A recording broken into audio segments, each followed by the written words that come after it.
Election vote চোৰ কেনেকৈ হয়? ভোট চোৰটো যদি আমি ক'ব লাগে তেনেহ'লে অৰিজিনেল ভোট চোৰটো কংগ্ৰেছ। যেতিয়া প্ৰথম দেশৰ প্ৰধানমন্ত্ৰীৰ কথা ওলাইছিল তেতিয়াতো চৰ্দাৰ বল্লভভাই পেটেলক বেছিভাগ মানে নহয় সিংহভাগ ৰাজ্যইতো তেখেতক প্ৰধানমন্ত্ৰী হিচাপে পতাৰ সপোন দেখাইছিল, পতাৰ সমৰ্থন কৰিছিল। তাৰপিছতো জৱাহৰলাল নেহৰু প্ৰধানমন্ত্ৰী হ'ল। প্ৰথম ভোট চোৰটো কংগ্ৰেছে কৰিছে। তাৰ পৰৱৰ্তী সময়ত বিভিন্ন সময়ত কিন্তু এওঁলোকে আমাক যিটো দিয়ে, ইলেকশ্যন যেতিয়া তেওঁলোক হাৰে তেতিয়া এই প্ৰসংগ আনে। যেতিয়া তেওঁলোক কৰ্ণাটকত জিকে, যেতিয়া হিমাচল প্ৰদেশত জিকে, যেতিয়া ক'ৰবাত বেলেগ নিৰ্বাচনত জিকে, গৌৰৱ গগৈ জিকি গৈছিল 24ততো গৌৰৱ গগৈ জিকি গৈছে না লোকসভাত, তেওঁ ভোট চোৰ কৰি জিকিছে নেকি? অখিল গগৈ 21ত বিধানসভা নিৰ্বাচন জিকি আহিছে, তেওঁ ভোট চোৰ কৰি জিকি আহিছে নেকি? ৰাইজে যাক আশীৰ্বাদ দিয়ে তেওঁ জিকে। ৰাইজৰ যি মত, সেই মতটোত সৰ্বাধিক মত যোনে পায় তেওঁ জিকি আহে। এইটো এটা গণতন্ত্ৰৰ পৰম্পৰা। গতিকে একেবাৰে কোনো ধৰণৰ কোনো মানে তথ্য নোহোৱাকৈ বা কোনো ধৰণৰ ভিত্তি নোহোৱাকৈ এই ধৰণৰ মানে কথা কৈ থাকিলে এই নিউজ হৈ থাকিব। আপোনালোকে কোনোবা TRP পাব, আমিও অলপ দুই আষাৰ কৈ থাকিব পাৰোঁ, কিন্তু আমাৰ কাম এতিয়া এইবিলাকত লাগি থকা নহয়। আমি এতিয়া বুথত লাগি আছোঁ। মই কালি দেখক শিলচৰ গৈছোঁ, ৰাতি আহিছোঁ, আকৌ আজি ৰাতিপুৱাই ওলাইছোঁ, কাৰ্বি আংলং আহিছোঁ, এতিয়া মই কলিয়াবৰ যাম। গতিকে আমি এইবিলাক কৰি তেওঁলোকে এইবিলাক সাংবাদিক মেল, তেওঁলোকে এই মেমৰেণ্ডাম লিখা এইবিলাক কৰি আছে। গতিকে তেওঁলোক কৰিব দিয়া, তেওঁলোকে তাতে সন্তুষ্ট। আমি ৰাইজৰ লগত আছোঁ, আমি সংগঠনৰ কাম কৰি আছোঁ।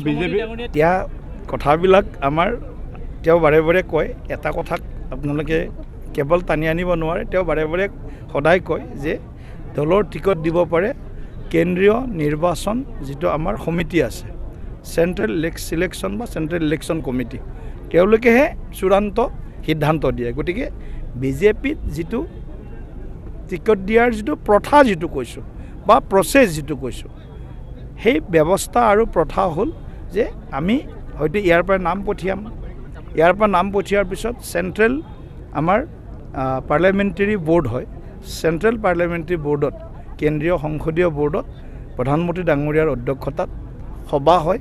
সেই সভাতেই প্ৰাৰ্থিত্ব চূড়ান্ত হয়। কেতিয়াবা কেতিয়াবা কিছুমান কথা জানে, এতিয়া ডক্টৰ হিমন্ত বিশ্ব শৰ্মাই ইলেকশ্যন খেলিব, এইটোতো আৰু মানে চন্দ্ৰ সূৰ্যৰ নিচিনা কথা আৰু কথাটো কৈছোঁ, খালি কৈছে তেখেতে।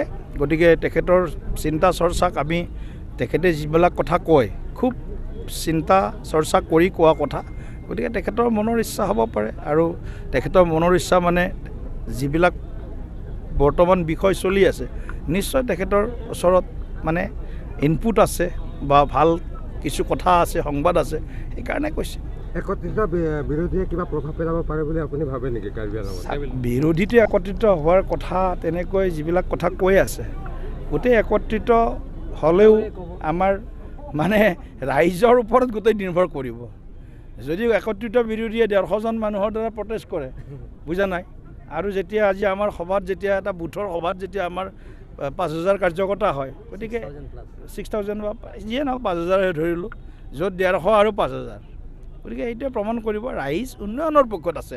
আচলতে এইবিলাক যে নেৰেটিভে এটা, এই যিবিলাক বিভিন্ন সময়ত অভিযোগ আনে বা অপপ্ৰচাৰ কৰে, বিভ্ৰান্ত কৰিব বিচাৰে ৰাইজক, এইবিলাকে বেছিদিন মানে মানুহৰ মাজত এইবিলাকৰ কোনো ধৰণৰ ইয়াৰ মেদ নাথাকে, যিটো কোৱা হয়।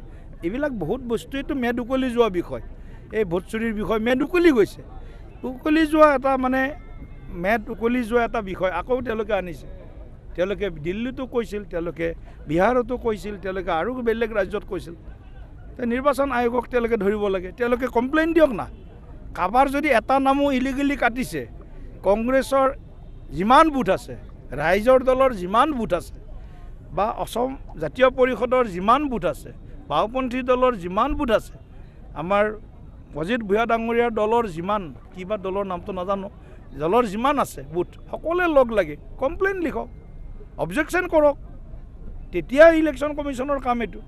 সেইটো নকৰি খালী প্ৰেছ মিট কৰিব। আজি বোলে ৰাতিপুৱা এইটো প্ৰেছ মিট কৰি আদাক দেখি উঠিল গা কেতুৰিয়ে বোলে মোকো খা, অখিল গগৈ কিবা এটা ক'লে, আকৌ মীৰা বৰঠাকুৰ বাইদেৱে একেবাৰে CBI এনকুৱাৰী। আৰে পৃথিৱীত CBI এনকুৱাৰী কৰিব পৰা বহুত বিষয় আছে ভাই। এতিয়া এখন ভাৰ্চুৱেল বৈঠকত, আৰু আমি ৰেছপনচিবল পলিটিকেল পাৰ্টি হিচাপে আমি আমাৰ কাৰ্যকৰ্তাসকলক আমাৰ যিবিলাক BLA2 আছে তেওঁলোকক আমি পেনিট্ৰেট কৰিম, তেওঁলোকক আমি সজাগ কৰিম। তেওঁলোকে কৰিবলৈ কাম কোনোবা যদি সন্দেহযুক্ত মিয়া বাংলাদেশীৰ নাম সোমাইছে আগত নাছিল ভোটাৰত, তেওঁলোকৰ নাম ভোটাৰ লিষ্টত কাটিব লাগিব নহয়। সেইটোত তেওঁলোকৰ গাত লাগিছে। মিয়াৰ ভোট কটা যাব নোৱাৰে, খিলঞ্জীয়াৰ ভোট কটা যাওক, কাৰ্বি মানুহৰ ভোট কটা যাওক, কোনো আপত্তি নাই, কিন্তু মিয়াৰ ভোট কটা যাব নোৱাৰে। এইটো তেওঁলোকৰ চিন্তা। যিকোনো খবৰৰ বাবে যোগাযোগ কৰক আমাৰ এই নম্বৰত 9181 307 2221।